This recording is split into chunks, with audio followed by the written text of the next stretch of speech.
Boa noite, queridos irmãos. É muito agradável, uma alegria nos encontrarmos e convido-os para a prece inicial, fechando os olhos, nos recolhendo e agradecendo a Deus nosso Pai por todas as concessões, por todo o apoio, por todos os desafios, por todas as respostas que temos tido ao longo da existência. Fazei, Senhor, que ampliemos bastante a nossa parte moral, principalmente a vida social. Que saibamos entender o porquê de estarmos vivendo num período bastante delicado. Que tenhamos força, reforço, para continuarmos a nossa jornada, aprendendo, evoluindo e auxiliando. Que assim seja. O assunto da noite é o capítulo 9 do Evangelho segundo o Espiritismo. Bem-aventurados os brandos e pacíficos, porque eles obterão a terra. Bem-aventurados os passivos, pacíficos, porque eles verão a Deus. O que Jesus quis dizer com essa bem-aventurança?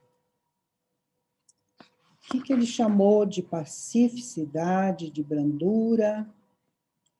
E nós, exatamente no momento que estamos vivendo, temos que trabalhar muito a mansidão, a paciência e a coragem.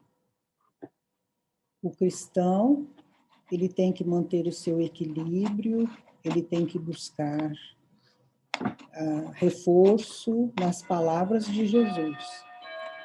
E Jesus, durante a trajetória pelo planeta, ele sempre deu exemplo de muita calma, de muita serenidade, de muita segurança, sempre calcado em cima da verdade, dando as respostas conforme as dúvidas, e muitas delas sem resposta até hoje, né? Não é tudo que nós entendemos, porque não foi revelado tudo.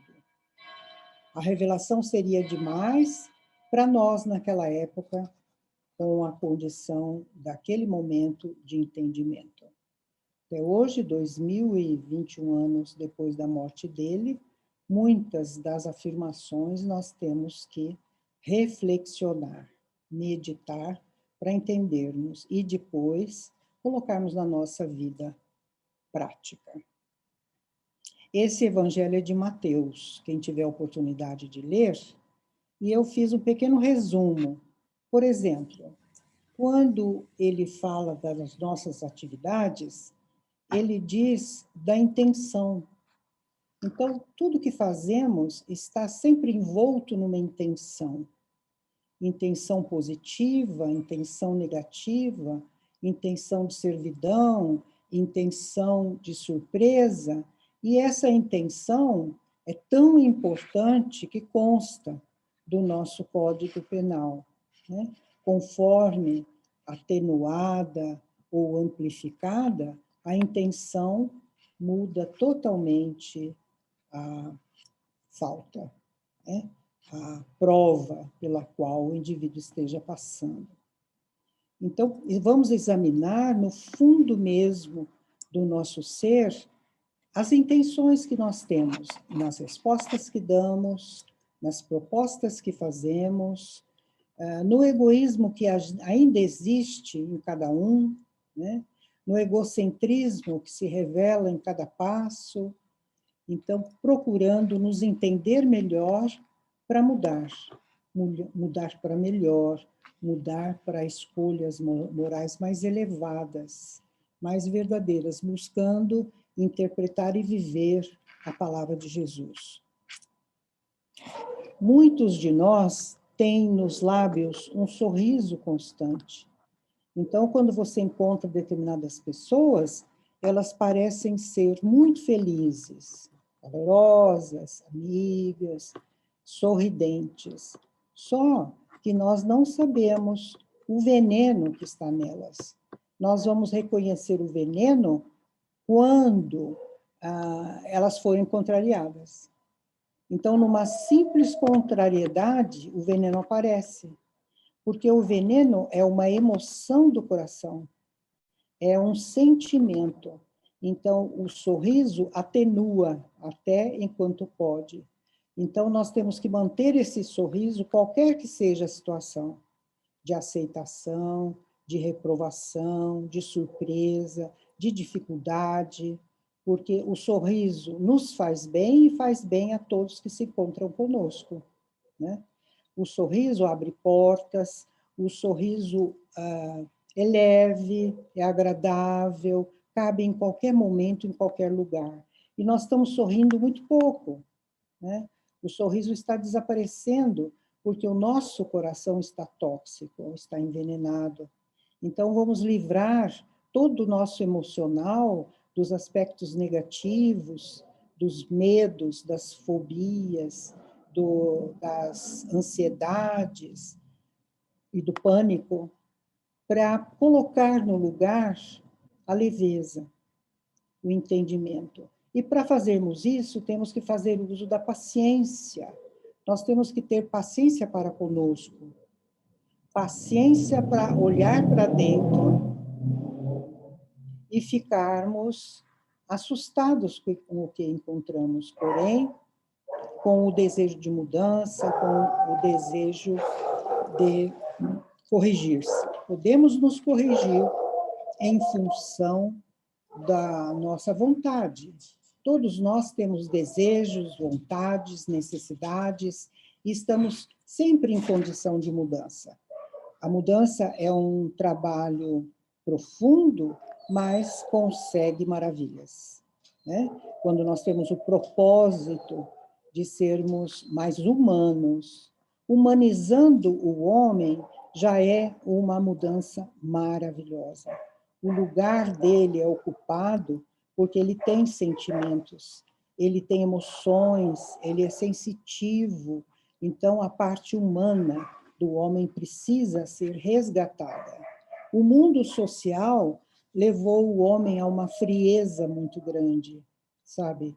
E, às vezes, na mesma família, encontram-se irmãos, filhos calorosos, amigos, abertos, e outros fechados, egoístas, só pensam no bem material. Então, nós temos grandes embates na própria família pela diversidade dos componentes dessa família, né?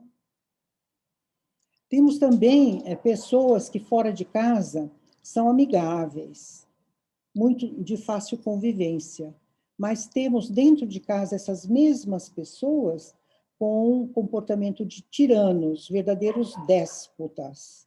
E eles falam: aqui eu mando, a casa é minha, vocês têm que me obedecer. Quer dizer, verdadeiros déspotas, passando por cima do desejo, da vontade, da liberdade de opinião de todos os membros da família. Isso também ocorre frequentemente no mundo social. Vocês veem que nós estamos falando da coletividade, mas a coletividade está dessa maneira por causa do comportamento individual. Cada um de nós nos comportando dessa maneira, né? E nos cabe o perdão.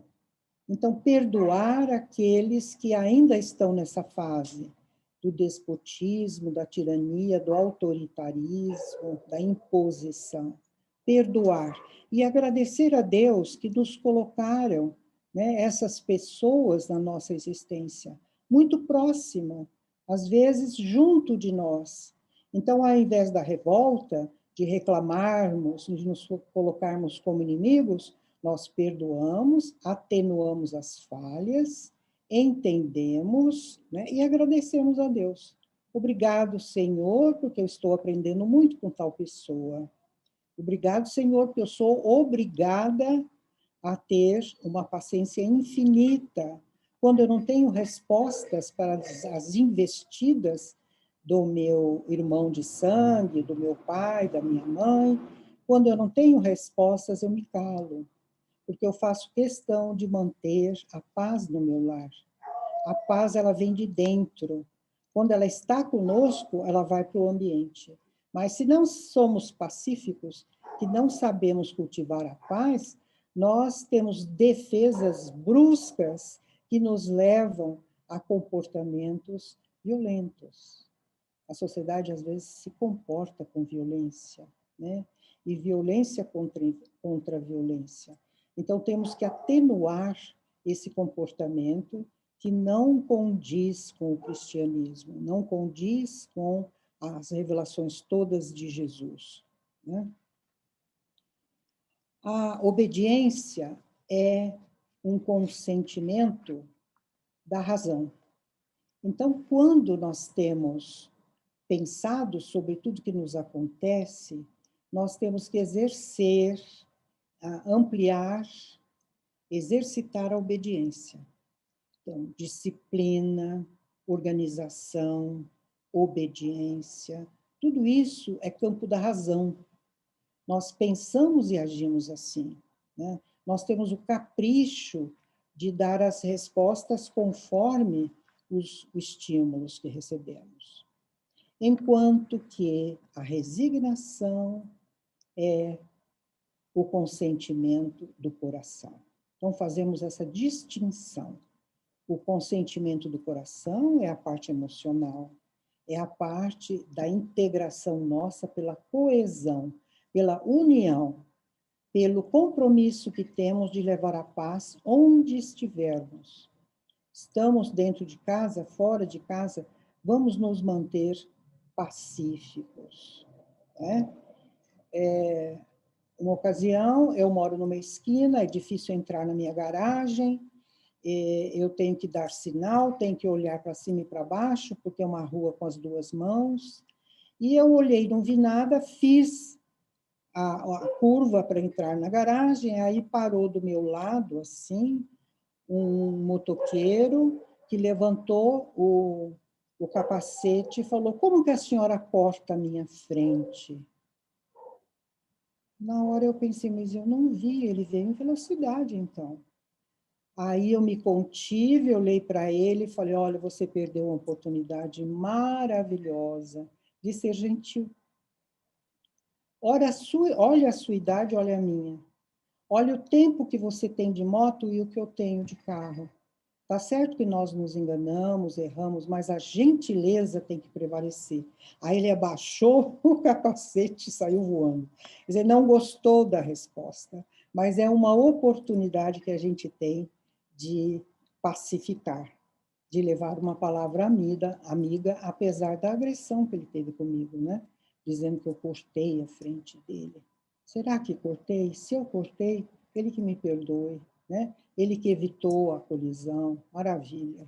Mas não precisa ser grosseiro, né? A grosseria fere, né? Nós temos que ser polidos, educados em sociedade, né? Olhar muito e pensar antes de falar. Porque muita coisa que nós falamos é inútil, só vai provocar alguém que está do nosso lado.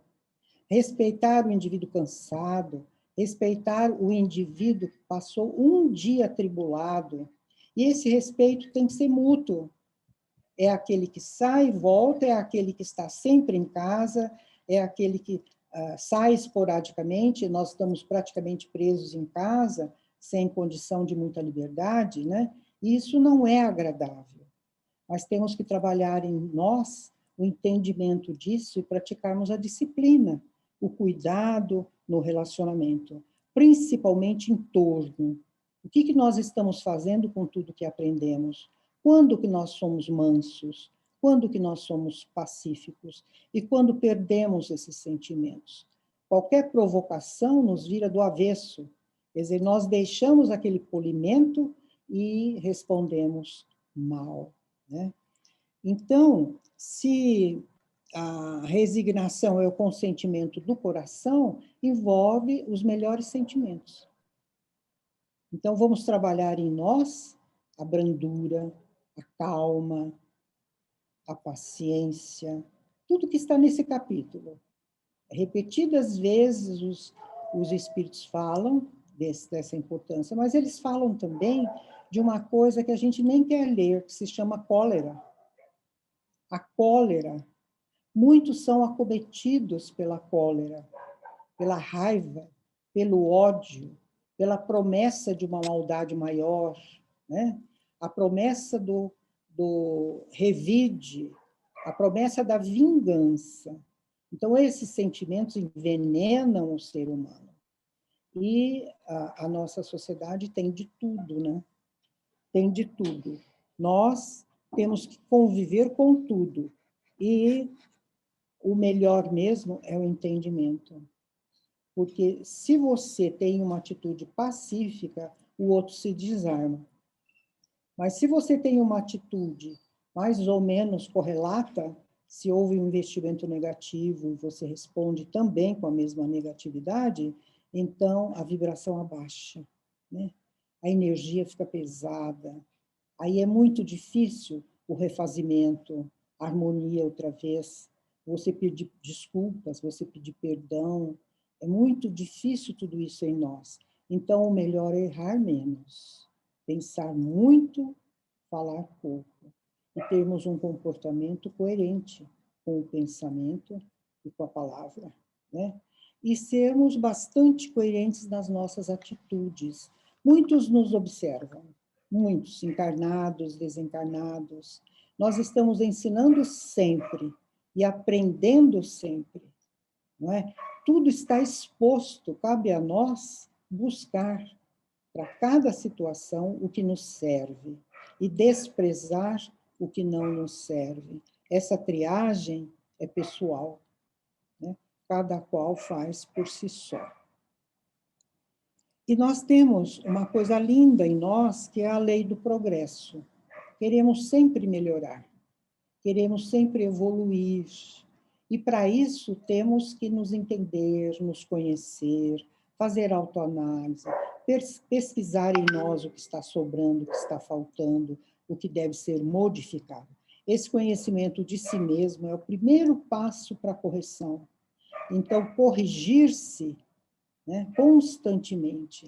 Então, à noite, quando nós fazemos a nossa oração, encerrando o dia, nós pensamos, como foi o meu dia? O que eu corrigi em mim no dia de hoje? Aí nós vamos encontrando os objetos de correção. Muita coisa naquele dia foi corrigido, mas muita coisa ainda não. Ainda transferimos para o dia seguinte, sempre num movimento contínuo de melhoria moral e espiritual. Muito obrigado, meus queridos irmãos. Vamos novamente orar para fechar este trabalho nosso, agradecendo, gratificando, nos colocando humildemente diante de Jesus, emocionados por tanto conhecimento que Ele nos passou, por tanta paz que Ele deixou no exemplo de sua sobrevida como um ser humano no nosso planeta, de tanta dor, de tanta dificuldade. Obrigado, Jesus. Pretendemos ser sempre fiéis servidores aos seus ensinamentos. Nos mostre, meu Pai, onde precisamos evoluir, como precisamos nos corrigir. Obrigado, Senhor, que assim seja.